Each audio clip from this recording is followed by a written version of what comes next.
lo so, vi state facendo un po' di domande. In questa trasmissione dedicata alla bicicletta ci incontriamo sulla neve in una bellissima giornata, ma senza bicicletta. Allora, anzitutto chiariamo una cosa: siamo sul Piancavallo in una bellissima giornata di azzurro, di bianco, con una straordinaria luce, ed è dedicata questa puntata a tutti voi che amate la bici, ma che appunto d'inverno vi sentite un po' limitati perché pensate che insomma in bici si possa andare solamente o maggiormente d'estate o solamente su un certo tipo di fondi. Ebbene, non è così. Oggi vi stupiremo, vi spiegheremo il perché, vi daremo un'altra possibilità di divertimento e di scoperta delle zone e dei poli turistici della nostra regione. Ma prima di tutto ovviamente mi servono due ruote, pedali speciali. Andiamo alla ricerca.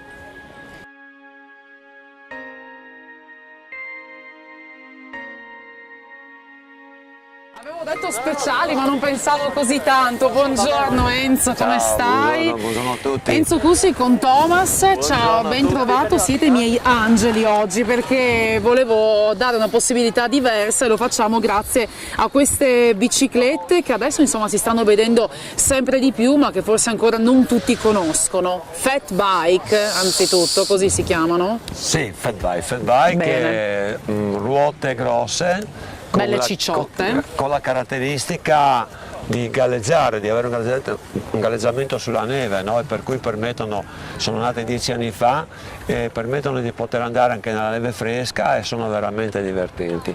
Devo fare una premessa: per me oggi essere qui a Piancavallo con le bici ha un significato sicuramente straordinario, perché quest'anno è stato l'anno del Piancavallo in bici.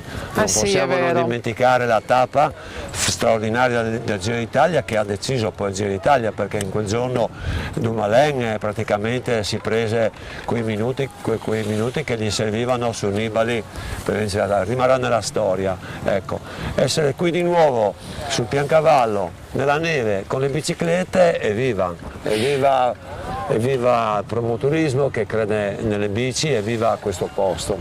E anche per appunto la possibilità di vivere le due ruote, come dicevo prima, tutto l'anno. Ma tutti la possono usare? La possono usare anche io? Anche tu, tu sicuramente perché sei sportiva, no? Ma la possono usare proprio tutti nella fattispecie di questa bici proprio, che è una bici che abbiamo costruito noi, abbiamo installato in realtà il motore. Già l'anno scorso io con questa feci lo zoncolan 2 volte d'inverno nella neve. È straordinaria perché, pur essendo una FET in più elettrica, ti permette di poter andare su. Quindi io potrei farmi anche la pista? Potresti farti anche la pista. Potresti non diamo indicazioni. Mentre poi. quella è una FET tradizionale muscolare col telaio in alluminio, le gomme grosse, comunque che è questa qui molto, molto facile da guidare sulla neve. Senti, quindi si possono, perché ovviamente non è che tutti si comprano una fat bike, uno va, si fa la giornata, la noleggia, però se la vuole comprare. Ecco, proprio se parliamo di mercato fat, appunto è una stranezza, è l'unico mondo dei miei quasi 40 anni di professione dove non si vende in negozio, è più predisposta al noleggio, al trovarla, perché ha situazioni molto mirate nell'anno che si adopera poco, per cui consiglio di noleggiarla, di non acquistarla. Ecco. Allora, io ho bisogno ancora di una cosa, oltre che della bicicletta, che tu mi insegni, mi faccia salire a bordo in sella, anzi piuttosto che a bordo, il casco ovviamente come sempre. Assolutamente, anche se tu non ce l'hai. Allora, quella lì è normale, abbiamo detto, a parte le ruote, le gomme. Questa col motore l'accendiamo? Questo qua motore che praticamente ha 4 posizioni, adesso sei in posizione tour, che è più che sufficiente per poter fare questo pezzo. Se poi tu affronterai quel pezzo di salita che troveremo, metterai in speed o in turbo addirittura, e tu puoi andare dove vuoi. Senti, io comincio con un po' di piano, perché vai. Thomas, fammi compagnia. Vediamo di non farci investire. Vediamo che magari abbattiamo un po' la sella. Pronti? Via. Esattamente. Aiuto, spinge tantissimo.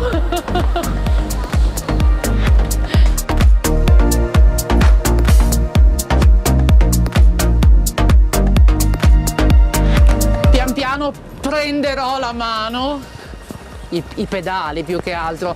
Da un Enzo all'altro, buongiorno Enzo Sima. Buongiorno.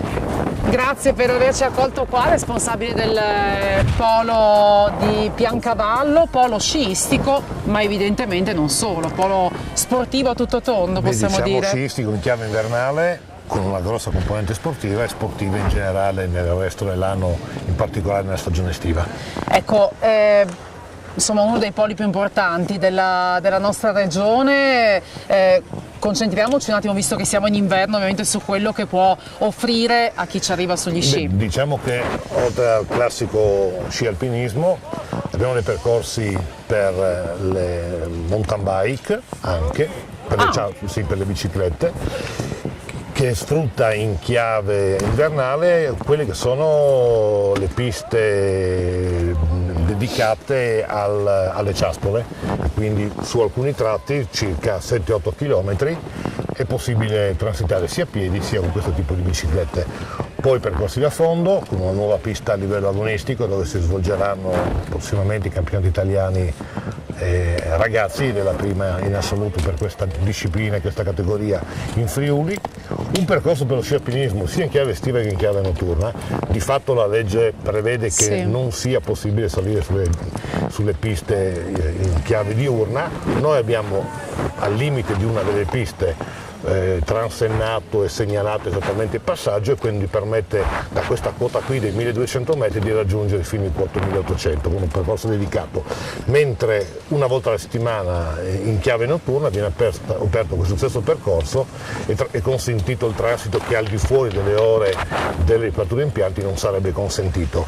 Poi abbiamo uno snow park piuttosto grosso dove diciamo trovano spazio e divertimento soprattutto i più giovani, sia per le discipline dello snowboard che quelle del freestyle, che in pratica sono evoluzioni sugli sci, e in più uno spazio anche dedicato a una nuova disciplina che è olimpica, che è lo ski cross, che è una disciplina molto spettacolare perché la partenza avviene 4 atleti alla volta e passano il turno i primi 2, per cui non vince il più veloce ma il primo che arriva rispetto agli avversari. Ne abbiamo dedicato una zona anche a questa disciplina, che tra l'altro è una zona frequentata non solo dai più giovani ma anche dagli adulti che vogliono confrontarsi tra di loro. E per continuare poi in chiave invernale, sempre come sport, col palazzetto del ghiaccio, il palazzetto dello sport, che comunque è a disposizione. E allora io direi, visto che abbiamo avuto una panoramica generale, oltre ovviamente a tutte le piste che ci sono, abbiamo dato per scontato che prima di tutto lo sci alpino, ma poi tutto il resto a completamento dell'offerta sportiva. Possiamo andare a vedere, proprio transitando tra i 2 palazzetti dello sport, e avvicinarci così sia alle piste del fondo con un anello illuminato in notturno, anche in questo caso, anche questa disciplina può essere fatta in notturna, per poi andare verso la zona delle ciaspole e del percorsi per le bici anche in chiave invernale. Allora andiamo, immagino che lei sia più pratico di me, però io ho la bici elettrica e quindi ho il turbo, occhio perché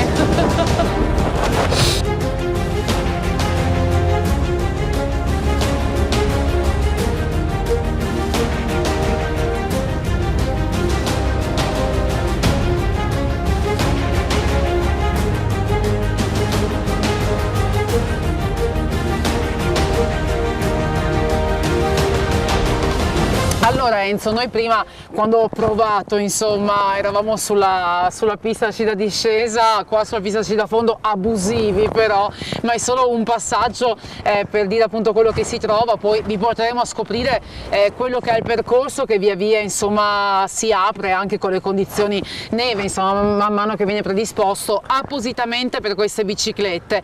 Qua passiamo in una zona, insomma, dove lo sport è a 360 gradi. Sì, esatto, è a 360 gradi sia d'estate che d'inverno. Questa è la nuova zona dove abbiamo ubicato la partenza delle piste agonistiche di fondo, che coincide per l'inverno con l'anello illuminato di fondo, e in estate invece, come potrete vedere, è la zona dove sono posizionati i campi di calcio, di pallavolo, di pallacanestro, con il palazzetto del ghiaccio che diventa a sua volta un'altra area sportiva, e alle mie spalle il palazzetto dello sport. e quindi è il vero cuore sportivo del Piancavallo. Qui vicino, immagino tra un attimo, partono anche le piste già citate prima per le ciaspole. E infatti ne vediamo due in questo momento e per, buongiorno. E per le biciclette. Buongiorno. Provate anche voi la bici, anche oltre alle ciaspole, se ce la faccio io possono farcela tutti. Buon giro!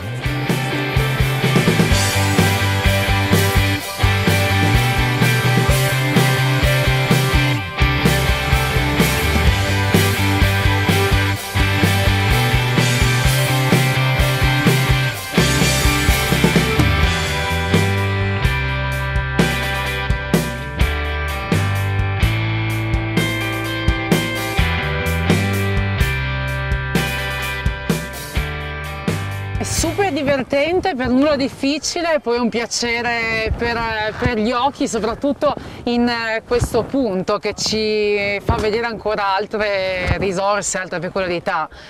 Sì, questa è la zona ancora pista da fondo, ancora pista agonistica, ma con uno sguardo sulla zona delle malghe estive e sullo sfondo delle montagne sopra il lago di Barcis.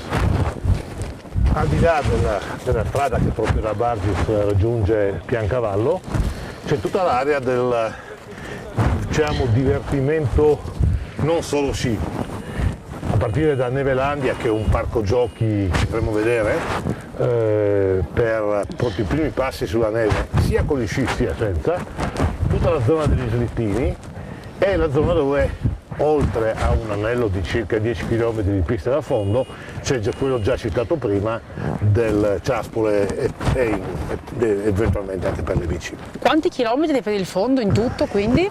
Circa 16 km con varie varianti. Ripeto, i 6 km da questa parte sono quelli pensati proprio in chiave agonistica e costruiti di recente proprio per rispettare i nuovi parametri imposti dalla Federazione Nazionale e Internazionale. Andiamo allora, così ci avviciniamo al nostro percorso. Vediamo se ce la facciamo anche qua. Sì.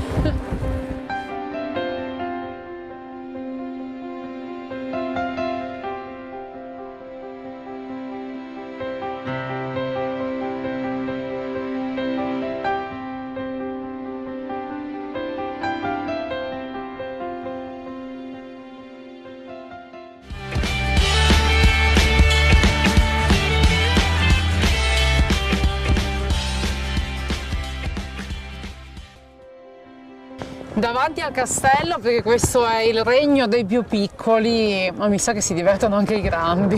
Sì, sicuramente. E il regno dei piccoli, chiamato Nevelandia, che è diviso fondamentalmente in 3 zone. Quella dedicata ai principianti con 2 piste, primi passi e secondi passi, chiamiamola. Un altro tappeto che è dedicato a quelli con le slitte e con i gonfiabili, con una pista preparata appositamente, e una zona particolare che è, diciamo, utilizzata dai piccoli ma fondamentalmente a piedi, che ha sì un tappetino per farli divertire con slitte e mezzi di scivolamento, ma soprattutto ha una serie di gonfiabili per il divertimento extra sciistico, come dicevamo.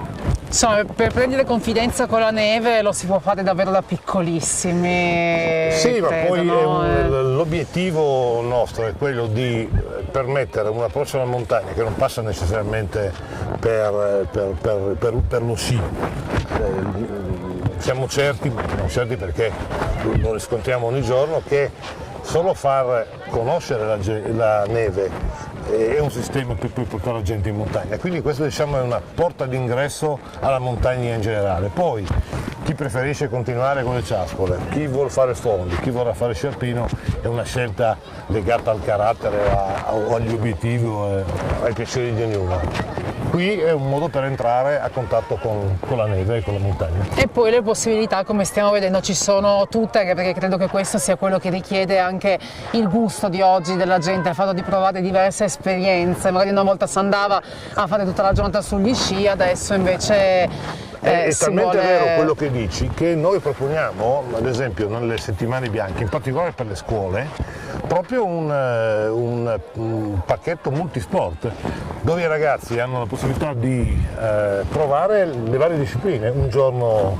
ciaspole, un giorno fondo, un giorno discesa e un giorno anche snowboard, chi lo vuole. Bene, facciamo una settimana qua e vi raccontiamo tutto.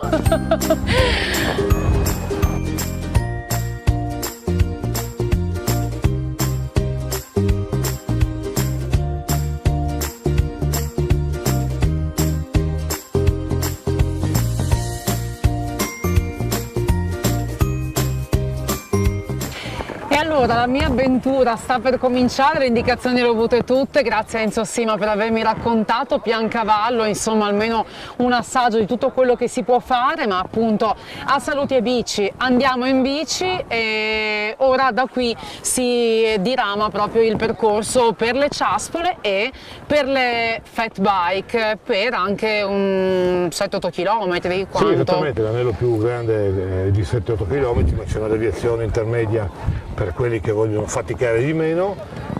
Partono, come vedi, non solo quelli con le bici e con le ciaspole, ma anche i pedoni, sì, perché in giornate come questa, con la neve poi dura, credo che sia un divertimento al di fuori del mezzo. È un approccio alla montagna che è del tutto tranquillo e quindi divertimento e sicurezza assieme. Qualche raccomandazione da farmi? E come sempre ricordarsi che siamo in montagna. Al di là del discorso su questi percorsi che non creano nessun tipo di rischio, abbiamo parlato prima di tante discipline dello sport, una vale la pena sottolineare: chi approccia la montagna con lo sci alpinismo si ricordi che dopo grandi nevicate, dopo cambiamenti improvvisi della temperatura, il rischio delle valanghe è sempre in aumento, e quindi approcciare sì, ma approcciare con attenzione. Meglio fare qualche passaggio in meno. A favore di un'insicurezza e per poter poi tornare a praticarlo continuamente, perché se poi la slavina parte i rischi sono non alti ma sono elevatissimi. E soprattutto anche tenersi informati e seguire quelle che sono anche le vostre indicazioni di promoturismo, assolutamente che aggiorna sì. Insomma sempre anche su quelle che sono poi le condizioni. Sì, perché le indicazioni di promoturismo non escono da noi, sono la somma di indicazioni diverse date dagli organi competenti che analizzano i rischi valanghivi, soprattutto meteorologici, a livello scientifico. Quello che noi indichiamo non è altro che il portare a conoscenza del pubblico quelli che sono gli insidie che ci hanno segnalato i tecnici. Io le auguro buon lavoro, anche se insomma tanti impegni, tante responsabilità, però in giornate come queste è un piacere anche lavorare. Questo credo. indipendentemente dalla fatica alla montagna dà sempre questi piaceri. Buon divertimento a voi. Grazie, ciao. grazie. Vado? Bene. Sicuro non vuole venire con me? Scappo. Grazie, ciao. Ciao.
forse con la pedalata assistita un po' di fatica l'abbiamo fatta, quindi è il caso di ristorarci in Piazzale della Puppa. Ora, prima di lasciare Piancavallo, ci siamo fermati alla taverna dell'Urogallo, dove troviamo il titolare, che è Sergio Babbo. Piacere intanto di conoscerla, grazie per averci accolto qua. Siamo arrivati alla fine della Buriana in realtà, perché oggi immagino che abbiate avuto un super lavoro con questa meravigliosa giornata.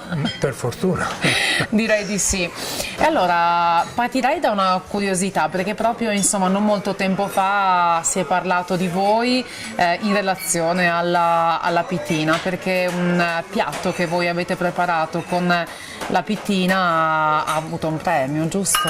Sì, è un concorso alla 6ª edizione, noi ne abbiamo partecipato a 5 e quest'anno abbiamo fatto un risotto di pittina con ristretto di pignolo. Pignolo è un vino forse il più prestigioso, sì, vino rosso friulano, e ha avuto successo. Fa piacere, è stato ben apprezzato e quindi lo abbiamo anche riproposto in altre serate e vedo che ha incontrato molto. Pittina che è una delle eccellenze del territorio, questo per collegarci un po' anche a una domanda: cosa proponete qui alla taverna dell'Urogallo? Cosa trovano coloro che arrivano qui per sciare, per divertirsi, per stare all'aria aperta? Diciamo che la Pedemontana è un pozzo di novità sulle micro produzioni gastronomiche, eccellenti dai formaggi alla carne. Noi promuoviamo il territorio, abbiamo anche una ristorazione un po' internazionale, ma cerchiamo di far conoscere il più possibile i piatti nostri. Seguiamo la stagionalità, quindi in primavera e l'estate erbe, in autunno funghi e durante l'inverno diciamo tutte quelle pietanze un po' ricche dal gulas. Corroboranti, brava, per chi va in bicicletta come me. Sì, è aperti tutto l'anno, quindi... Noi siamo aperti tutto l'anno, chiudiamo piccoli periodi tra il passaggio delle due stagioni, sì. In primavera, diciamo tarda primavera, in autunno. Da quanto tempo gestisce questo locale lo gestisco da 26 anni, ma sono in Piancavallo praticamente da sempre, 45 anni. E quindi perché lo consiglierebbe, visto che lo conosce così bene? Cosa le regala, lei che lo vive in tutte le stagioni? Ma Piancavallo è, per chi lo vive veramente, è un territorio meraviglioso, fiori, erbe, selvaggina, funghi. È un territorio da vivere tutto l'anno, tranquillamente. Poi non siamo una località blasonata, ma sicuramente abbiamo anche noi delle piccole chicche da valorizzare. Una curiosità, all'Urogallo, perché cosa spieghiamo anche il nome? Il gallo cedrone era un nome un po' così, era anche un po' usato un po' da tutti. Ho voluto dare un nome che rimanesse al locale e che ricordasse comunque la montagna. All'Urogallo, Tetrao Urogallus, ho italianizzato il nome Urogallo. Io, poi ultima curiosità, ho visto fuori anche dolci a chilometro zero, sono anche quelli una vostra chicca? Sì, mia moglie fa tutti i dolci, tra lo strudel e il famigerato tiramisù con gli amaretti, poi abbiamo altre chicche, pere, cioccolato, mimosa, però si sono sbizzarrisce coi dolci. Ogni giorno fa un dolce diverso. Bene, e allora adesso ci beviamo qualcosa di caldo, poi salutiamo Piancavallo con tutte le sue storie, i suoi sapori e la giornata meravigliosa che ci ha regalato. Grazie. Grazie e buon rientro.